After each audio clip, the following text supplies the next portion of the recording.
तो बच्चों अब हम बात करते हैं आगे, दो हमारे पास हैं, ट्रिगर प्रेशर और वॉल प्रेशर। ट्रिगर प्रेशर होता है स्पीड दाब, हम इसे बोलते हैं बच्चों स्पीड दाब। और वॉल प्रेशर होता है, इसे बच्चों कहते हैं हम लोग भित्ति दाब। क्या बोलते हैं? भित्ति दाब। तो जब एक कोशिका को हाइपोटोनिक सिस्टम में रखा जाता है तो कोशिका में अंतःप्राशन होता है, पढ़ चुके। किससे क्या हो? कोशिका फूल जाती है। तो जब कोशिका फूल जाती है तो कोशिका के अंदर जो पदार्थ हैं, सेल सैप है, कोशिका रस है, वैक्यूल बढ़ी जाएगी, रिक्तिका बढ़ी जाएगी, तो वो क्या करेगी? फूलने पर प्रेशर करेगी। किस पे? बाहर की ओर प्रेशर करेगी। तो सेल सैप के द्वारा सेल मेम्ब्रेन प्रेशर डाला जाएगा और सेल मेम्ब्रेन किस पे डालेगी? सेल वॉल पे। ठीक है, तो हम ये कहते हैं कि सेल मेम्ब्रेन द्वारा सेल वॉल पे डाला गया प्रेशर जो है वो कहलाएगा स्फीत दाब, क्योंकि स्फीति अवस्था में डाला गया है, स्फीत अवस्था में डाला गया है। तो कोशिका झिल्ली द्वारा कोशिका भित्ति पे डाला गया दाब क्या कहलाएगा? भित्ति दाब कहलाएगा या स्फीत दाब? स्फीत दाब कहलाएगा। ठीक है, कोशिका झिल्ली द्वारा कोशिका भित्ति पे डाला गया दाब स्फीत दाब कहलाता है। स्फीत दाब कहलाता है कि ये कोशिका के स्फीत होने पर होता है। स्फीत दाब कहते हैं कोशिका के स्फीत होने पर होता है। स्फीत मतलब कोशिका फूलने पे कहलाता है। अब यहाँ पे देखिए, ये मेरे पास एक सामान्य कोशिका है। कैसी कोशिका है? एक सामान्य कोशिका है। इसमें सेल वॉल, ये क्या है आपकी बेटा? सेल वॉल, और ये क्या है अंदर? Cell membrane. तो सेल वॉल और सेल मेम्ब्रेन में जो स्पेस नजर आ रहा है आपको, आ रहा है ना? लेकिन जब इस क्रिया में टर्जिड अवस्था जाएगी, मतलब इसमें क्या हो जाएगा? एंडोस्मोसिस हो जाएगी, पानी भर जाएगा, तो ये स्पेस कम हो जाएगा। तो अब क्या होगा? इसका आकार बढ़ जाएगा। तो ये आकार चेंज क्यों हुआ? फूला क्यों? क्योंकि ये जो कोशिका है, इस कोशिका में पानी गया अंदर, इस कोशिका में, प्रोटोप्लाज्म में, और ये सेल वैक्यूल बड़ी हो गई साइज में। अब क्या करेगी? ये वैक्यूल बढ़ने से ये सेल सैप जो होगा वो सेल मेम्ब्रेन पे डालेगा। सेल सैप किसमें डालेगा? सेल मेम्ब्रेन डालेगा। और सेल मेम्ब्रेन कहाँ डालेगी? सेल वॉल पर डालेगी। ठीक है, सेल सैप जो होगा वो डालेगा सेल मेम्ब्रेन पे, और सेल मेम्ब्रेन डालेगी किस पे? सेल वॉल पे डालेगी। ठीक है, तो ये जो हमारे पास प्रेशर होगा अंदर से बाहर की ओर, कोशिका के अंदर से बाहर की ओर डालेगा, इसे हम बोलते हैं स्फीत दाब। क्या बोलते हैं? स्फीत दाब। क्यों कहते हैं इसको स्फीत दाब? क्योंकि अंतःप्राशन, ये एंडोस्मोसिस हो गया, अंतःप्राशन के द्वारा जो कोशिका है वो कोशिका भित्ति पे प्रेशर डालती है। ठीक है, जिसके कारण वो फूल जाती है, और इसे हम बोलते हैं स्फीत दाब। दूसरे नंबर पे आता है बच्चों हमारे पास, वो आता है भित्ति दाब। भित्ति दाब क्या होता है? कोशिका भित्ति द्वारा कोशिका झिल्ली पे डाला गया दाब। जब ये बाहर डालेगी बच्चों, ये अंदर दाब डाल रहा है। अब लेकिन कोशिका भित्ति क्या होती है हमारे पास? झिल्ली होती है। ठीक है, एक पर्टिकुलर एक स्पेस तक बढ़ेगी, उसके बाद क्या ओस्ट्री हो जाएगी, तो अब ये भी इस पे दाब डालेगी। तो बाहर से अंदर की ओर डाला गया दाब, बाहर से अंदर की ओर डाला गया दाब क्या कहलाएगा? भित्ति दाब। क्या कहलाएगा? भित्ति दाब। तो a pressure develop by the cell wall और सेल मेम्ब्रेन, कोशिका भित्ति द्वारा कोशिका झिल्ली पर डाला गया दाब, इसे बोलेंगे बच्चों वॉल प्रेशर। समझ में आ गई बात? और जब एक कोशिका स्फीत होती है तो स्फीत दाब और भित्ति दाब दोनों क्या होते हैं? बराबर होते हैं। तो स्फीत अवस्था में WP = TP, या हम इसे कह सकते हैं TP = WP। स्फीत दाब और भित्ति दाब क्या होते हैं? बराबर होते हैं। क्लियर है? अब इसको समझाते हैं आपको इस तरीके से। यहाँ पे देखो, ये मेरे पास एक टर्जिड सेल है, और इस सेल के अंदर देखो ये सेल वॉल है, ये सेल मेम्ब्रेन है। ठीक है, ये सेल वॉल और ये सेल मेम्ब्रेन है। ये वॉल प्रेशर और ये ट्रिगर प्रेशर। ठीक है, यहाँ पर TP और WP का मान इक्वल है।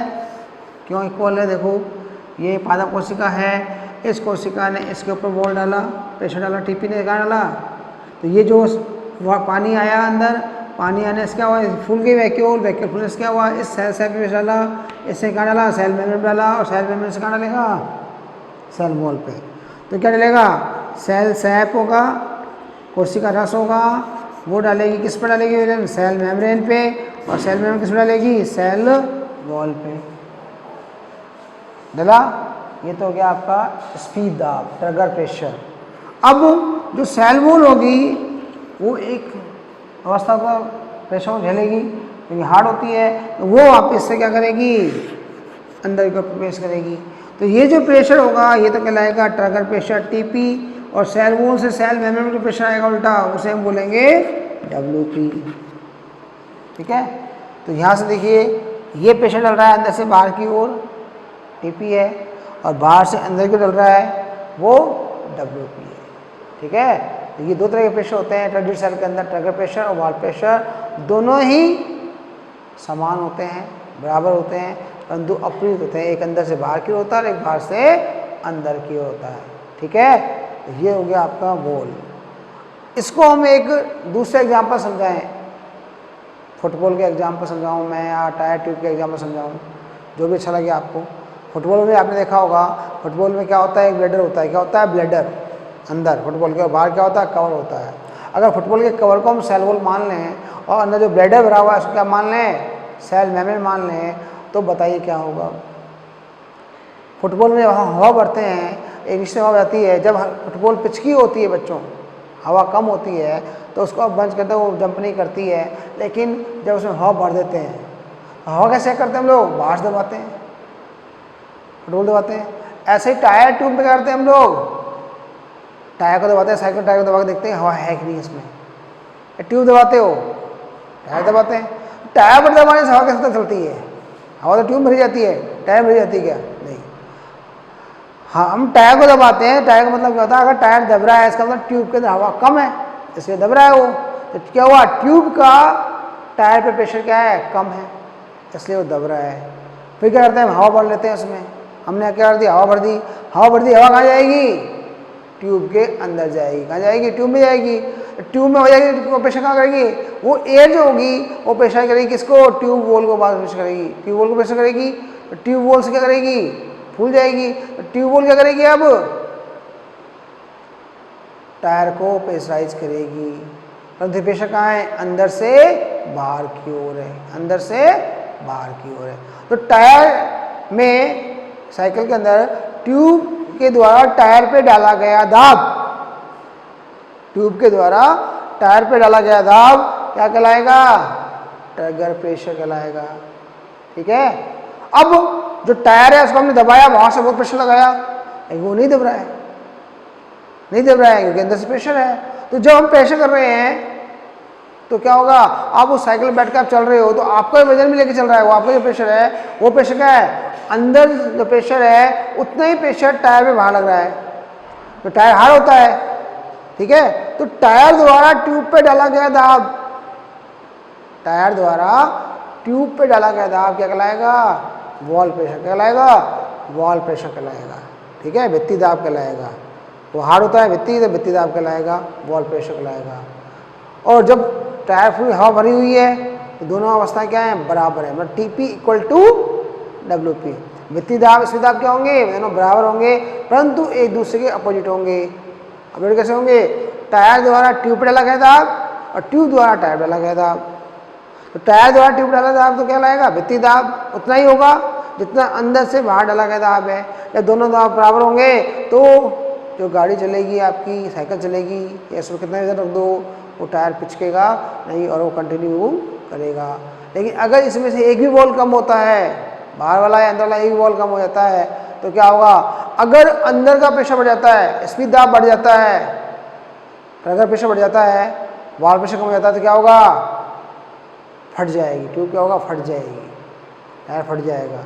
और उसका उल्टा कर दीजिए, यदि वॉल प्रेशर ट्यूब में स्पीड हवा निकाल दो और फिर साइकिल चलाओ आप, तो क्या होगा? ट्यूब प्रेशर वो पिचक जाएगा बिल्कुल। दोनों कंडीशन क्या होगा? फंक्शनल नहीं होगा। इसलिए एक टर्जिड कोशिका होती है वो कार्य रूप से क्या होती है? फंक्शनल होती है। क्या होती है? क्रियाशील होती है, फंक्शनल होती है। और उस कंडीशन में टीपी और डब्ल्यू मान इक्वल होता है। तो बच्चों आज हम बात करेंगे पारगम्यता की। आज हम बात करेंगे पारगम्यता की, परमेबिलिटी। तो पारगम्यता क्या होती है, तो आप बहुत बचपन से पढ़ते आ रहे हो 6th-7th क्लास से, ये पारगम्यता क्या होती है। ठीक है, कि झिल्ली द्वारा आयनों का आदान प्रदान जो होता है वो पारगम्यता कहलाती है। ठीक है, आयनों का या पदार्थों का आदान और प्रदान जो होता है वो कहलाती है पारगम्यता कहलाती है। क्लियर। अब हम बात करें यहाँ पर कि पारगम्यता कैसे होती है, तो परमेबिलिटी जो होती है पारगम्यता के आधार पर मेम्ब्रेन जो होती है, क्योंकि किस मेम्ब्रेन में किस प्रकार का पदार्थ जाएगा, कौन सा आएगा कौन सा नहीं जाएगा, इसके आधार पर हमने पारगम्यता जो है उसको 3 भागों में आधार पर, जो भाग है हमारे पास उनके आधार पर पारगम्यता को हमने 3 भागों मुख्य भागों में बांटा गया है। अर्धपारगम्य, चयनात्मक और अपारगम्य। पारगम्यता 3 भागों में बांटा गया है। पारगम्यता को हमने 3 भागों में बांटा है, परंतु पारगम्यता जो होती है वो 4 प्रकार की होती है। अर्थात पारगम्यता के आधार पर मेम्ब्रेन कितनी प्रकार की होती है, 4 प्रकार की होती है। ठीक है, पहली होती है पारगम्य। ये तीनों हमारे किसमें आएंगे, परमेबल में। एक कौन सा आएगा, चौथा अपारगम्य में। तो पहली आती है पारगम्य। ठीक है, कुछ बुक्स में बच्चों ऐसे लिखा हुआ है कि मेम्ब्रेन 2 तरह की होती है, पारगम्य अपारगम्य। पारगम्य फिर 2 तरह की हो सकती हैं आपके, चयनात्मक पारगम्य और अर्धपारगम्य। ठीक है, ऐसे भी हो सकता है। तो परमेबिलिटी होती है पहली, पारगम्य का मतलब हुआ, परमेबल का मतलब हुआ ऐसी मेम्ब्रेन, ऐसी झिल्ली जिसके द्वारा विलायक और विलय दोनों के अणु पास हो सकते हों। ये क्या होता है बच्चों, विलय, और ये क्या होता है, विलायक। तो ऐसे मेम्ब्रेन, ऐसी झिल्ली जिसमें से विलायक और विलय के दोनों अणु पास हो सकते हैं। ठीक है, वो मेम्ब्रेन क्या कहलाएगी, आपकी परमेबल मेम्ब्रेन। क्या कहलाएगी, परमेबल मेम्ब्रेन। तो हमारे पास ऐसी मेम्ब्रेन कौन सी होती है प्लांट के अंदर, सेल वॉल। क्या होती है, सेल वॉल। और लैबोरेटरी में कौन सी होती है, फिल्टर पेपर होता है। उसमें से दोनों चीज़ें हमारे अंदर मूवमेंट कर जाती हैं। क्लियर। दूसरी होती है बच्चों पारगम्य, क्या आती है, अर्धपारगम्य। अर्धपारगम्य, अर्धपारगम्य मतलब आधि पारगम्य।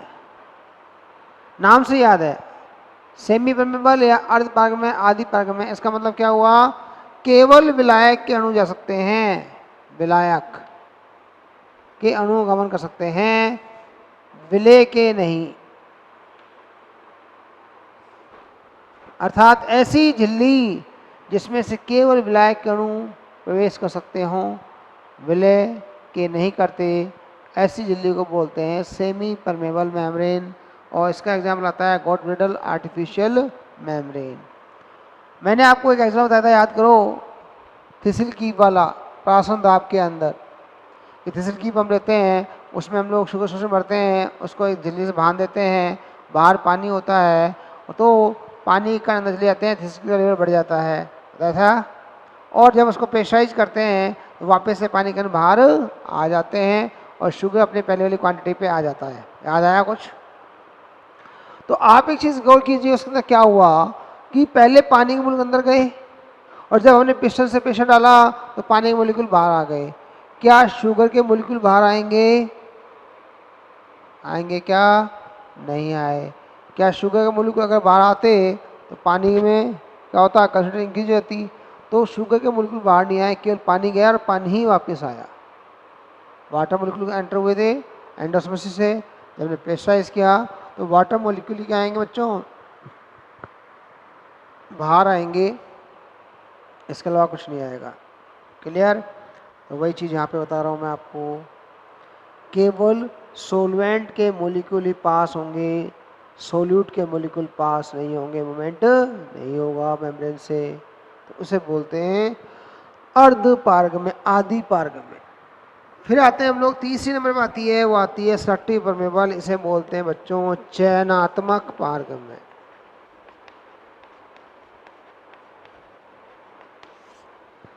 चयनात्मक पारगम्य, इसमें क्या होता है बच्चों, इसके अंदर होता है कि चयन किए हुए सोल्यूट के अणु ही गमन करेंगे। मतलब इस प्रकार की झिल्ली में से सॉल्यूट के कुछ चैन अणु ही गमन करेंगे। सॉल्वेंट तो करेगा ही करेगा, परंतु सॉल्यूट के कुछ अणु गमन करेंगे। तो हम ये बोल सकते हैं कि विलायक के अणुओं के साथ साथ कुछ अणु विलय के भी प्रवेश करते हैं मेम्ब्रेन में से। चूँकि ये कुछ ही अणु होते हैं इसलिए बोलते हैं चयनात्मक अणु, और इस झिल्ली को बोलते हैं बच्चों चयनात्मक पारगम्य झिल्ली। जैसे कोशिका झिल्ली होती है। दूसरा टोनोप्लास्ट, टोनोप्लास्ट इसका नाम होता है रिक्तिका की झिल्ली। पता नहीं क्लास में हम लोगों ने रिक्तिका की जो झिल्ली होती है वैक्यूल की, उसे बोलते हैं टोनोप्लास्ट।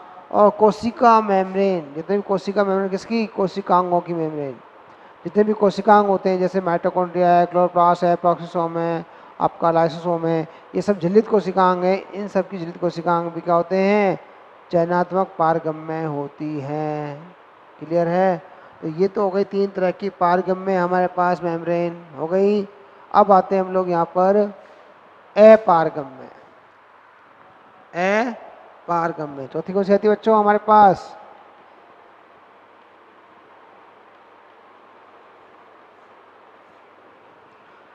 चौथी आती है हमारे पास अपारगम्य। अपारगम्य का मतलब हुआ जिसमें से कुछ भी पास नहीं हो सकता, कुछ भी पास नहीं हो सकता, वो कहलाएगी आपकी अपारगम्य। इसमें क्या होता है देखो, विलायक और विलय, ये मैंने लिखा है बच्चों यहाँ पे, क्या लिखा, विलायक, और ये लिखा मैंने विलय। विलायक और विलय दोनों के अणु ही पास नहीं हो सकते, ना तो विलायक के अणु होंगे ना ही विलय के अणु होंगे। दोनों प्रकार के अणु पास नहीं हो सकते, इसलिए ये क्या कहलाएगा, अपारगम्य। और इसके उदाहरण क्या होंगे बताइए, याद करो, हमने पढ़ा था जाइलम फिल्म के अंदर पढ़ा था, सुबेराइजेशन पढ़ा था ना। तो सुबेरिन सेल्स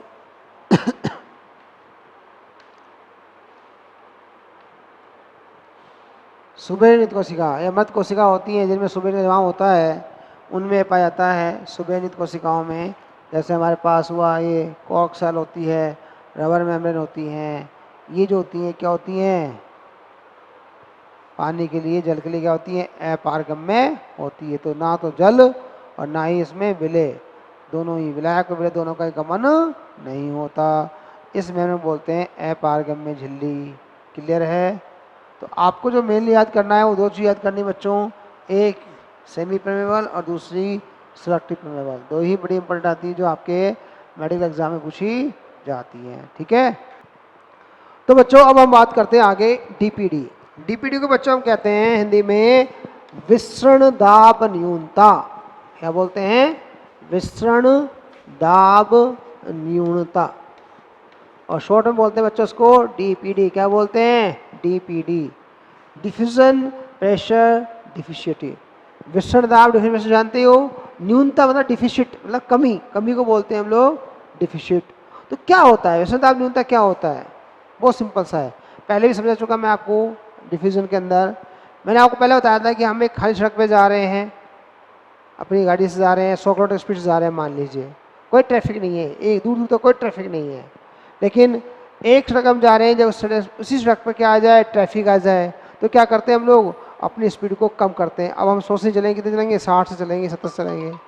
तो पहले में स्पीड कितनी थी गाड़ी की, 100, अब मेरी गाड़ी की स्पीड कितनी है बच्चों, 60। डिफरेंस कितने का आ गया, 40 किलोमीटर प्रति घंटे के हिसाब से आ गया कि नहीं आ गया। ये जो डिफरेंस आया यही क्या है आपका, डिफ्यूजन प्रेशर डिफिशिट।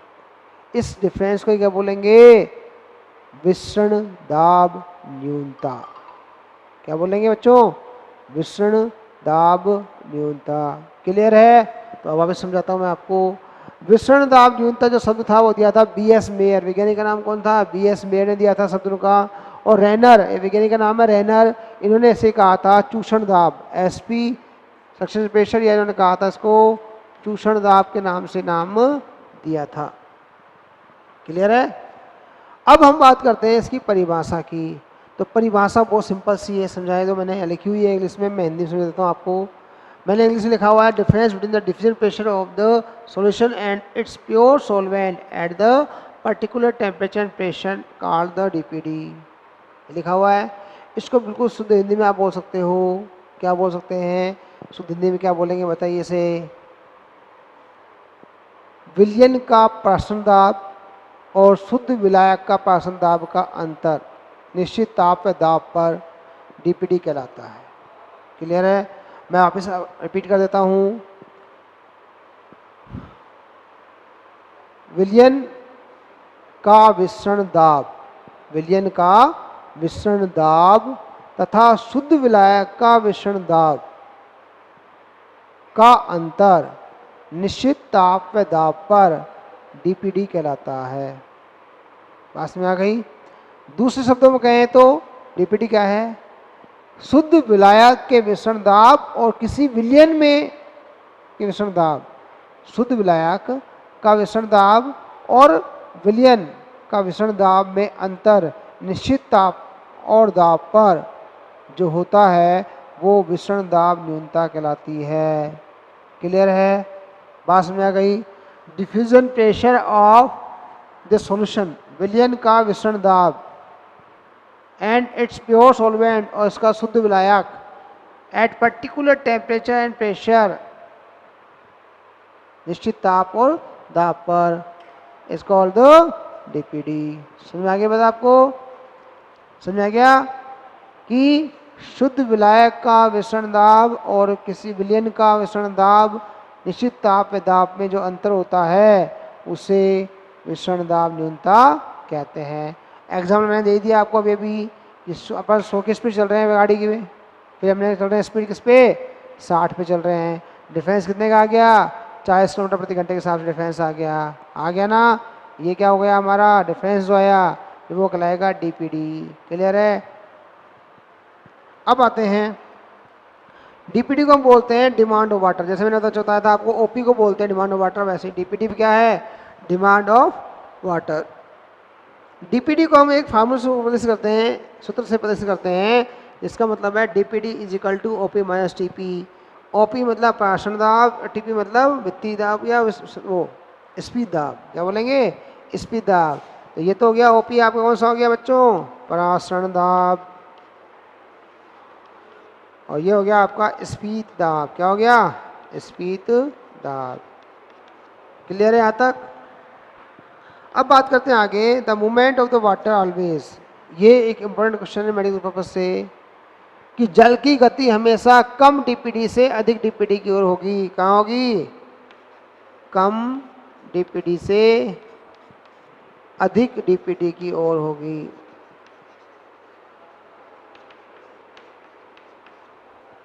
जल की गति कहाँ होगी? जल की गति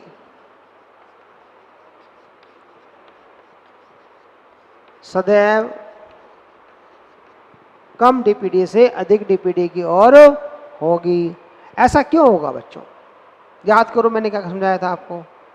ओपी की वैल्यू क्या होती है? ओपी कम और ओपी ज़्यादा।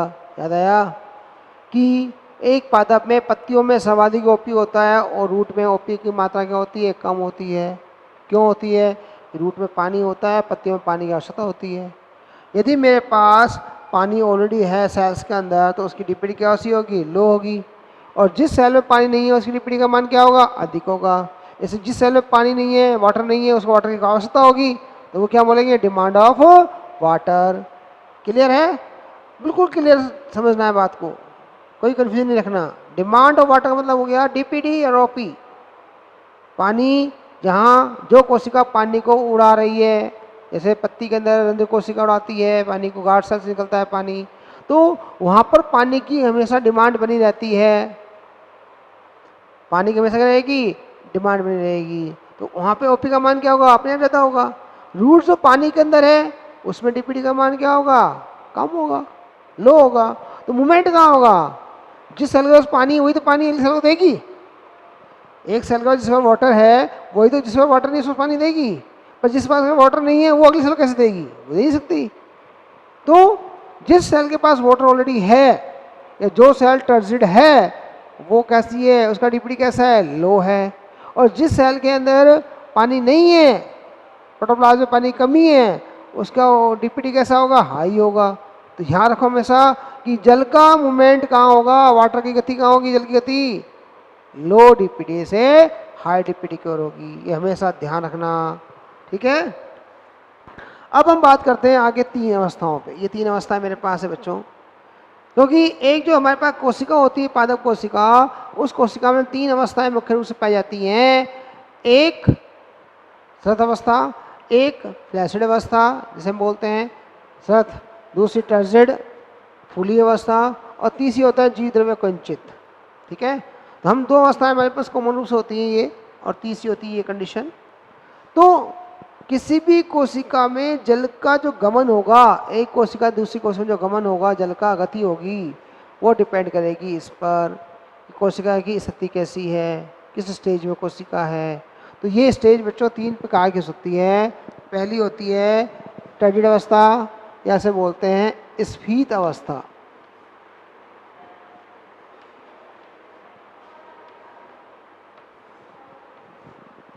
दूसरी होती है फ्लैसिड अवस्था, इसे निम्न बोलते हैं श्लथ अवस्था। और तीसरी होती है प्लाज्मलाइज अवस्था, इसे हम बोलते हैं जीव द्रव्य कुंचित अवस्था। तो मेरे पास तीन अवस्थाएं हैं बच्चों, पहली कौन सी है, स्फीत, दूसरी बार श्लथ, और तीसरी बार प्लाज्मलाइज या जीव द्रव्य कुंचित।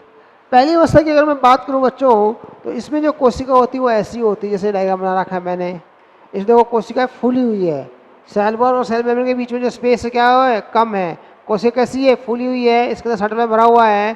तो इसमें भित्ति दाब और स्फीत दाब बराबर होता है। कल हमने पढ़ा था भित्ति दाब स्फीत दाब के बारे में। तो इसमें क्या होगा, टीपी इजिकल टू डब्ल्यूपी होगा, और टीपी इजिकल डब्ल्यूपी होगा तो क्या होगा, इसमें पानी की मांग नहीं होगी। तो स्फीत अवस्था में, फूली हुई अवस्था में हम बात करते हैं कि टीपी का मान ओपी के मान के बराबर होता है। यदि टीपी का मान 10 है तो ओपी का मान भी 10 होगा, टीपी का मान 8 है तो इसका भी मान 8 होगा, टीपी का मान ओपी के मान के बराबर होगा। और टीपीटी का फार्मूला क्या है, टीपी माइनस ओपी, दोनों कट जाएंगे तो बचेगा क्या, 0। मान लीजिए मेरे पास यहाँ पे टीपी का मान 10 है और इसका मान भी 10 है, 10 माइनस 10, ये कट जाएंगे, क्या आएगा आंसर, 0। तो यहाँ पर क्या होगा बच्चों, डीपीटी का मान 0 होगा। और इसका मतलब क्या होगा, इस कोशिका को पानी की कोई आवश्यकता नहीं है, नो वाटर रिक्वायरमेंट। कोशिका में पानी इनफ है, पानी की रिक्वायरमेंट नहीं है, ठीक है। जैसे अगर मैंने पावसरा पानी पी लिया और मुझे प्यास नहीं है, फिर क्या मैं पानी पीऊँगा, नहीं पीऊँगा, बस में आई, ये कंडीशन है। दूसरी हमारे पास आती है बच्चों यहाँ पे, वो आती है फ्लैसिड श्लथ अवस्था। कौन सी आती है, श्लथ।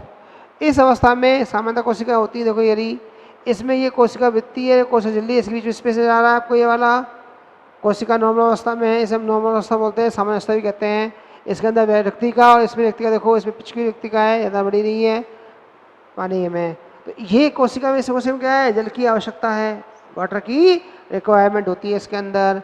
इसलिए यहाँ पर टीपी का मान 0 होता है, यहाँ पे क्या होता है, टीपी का मान 0 है, इसलिए यहाँ पे डीपीटी का मान ओपी के बराबर होगा, अर्थात जितना ओपी होगा उतना डीपीटी होगी, मतलब पानी की मांग होगी, ठीक है।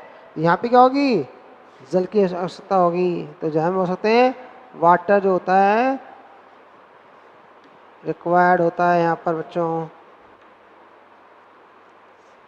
ठीक है। तीसरी अवस्था आती है जिसे हम बोलते हैं जीव द्रव्य कुंचित अवस्था, प्लाज्मोलाइड अवस्था। अभी पढ़ेंगे डिटेल में इसके बारे में हम लोग, और हम बात कर रहे हैं इस अवस्था में क्या होता है।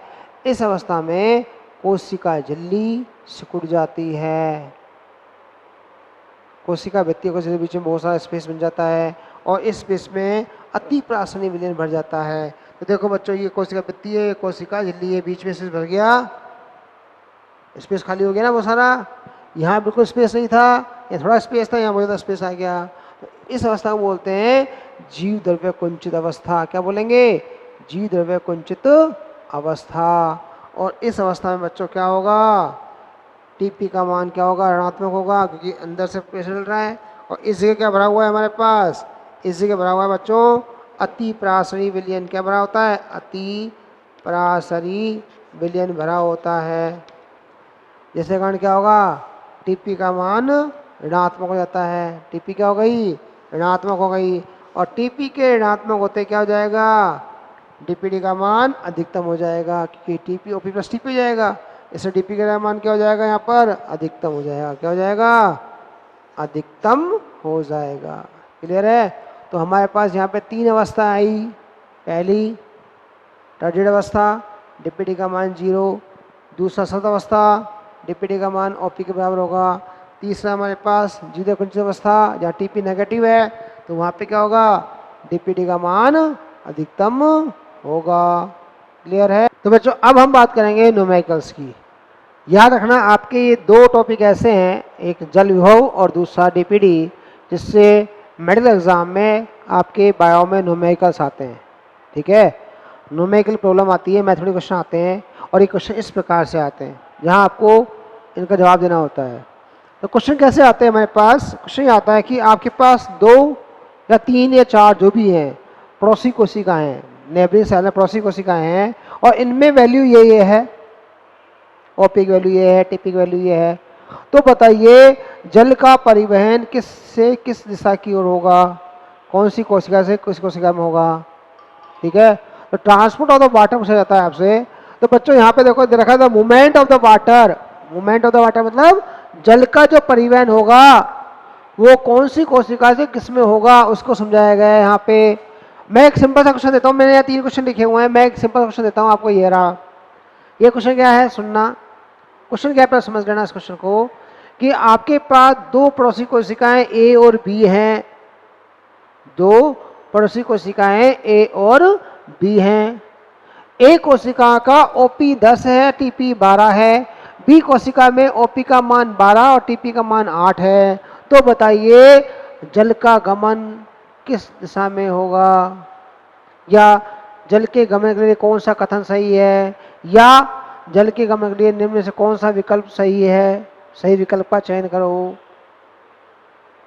तो आपको ऑप्शन मिलेंगे इस टाइप से, जैसे ये दिखा मैंने A to B, B to ऐसे मिलेंगे। ठीक है, तो यहाँ पे देखिए मैंने वो सिंपल से वे है बच्चों, अगर मुझे ओपी और टीपी दे रखा तो क्या निकालना है मुझे, डीपीडी निकालना है। क्या निकालना है मुझे, इसका डीपीडी निकालना है।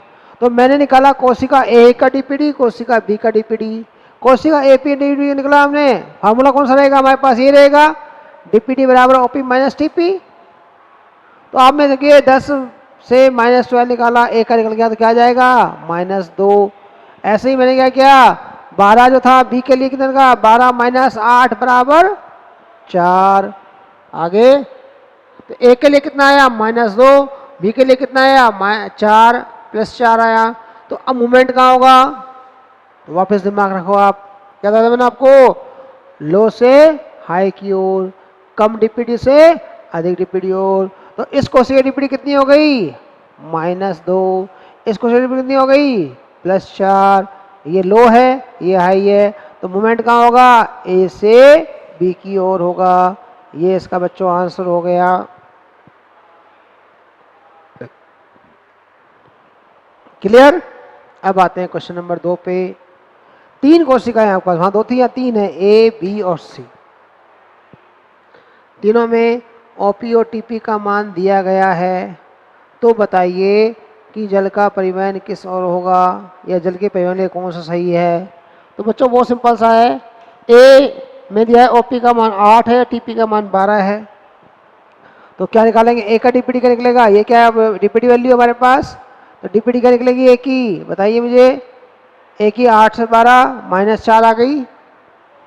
बी में 10 और -8 है तो 18।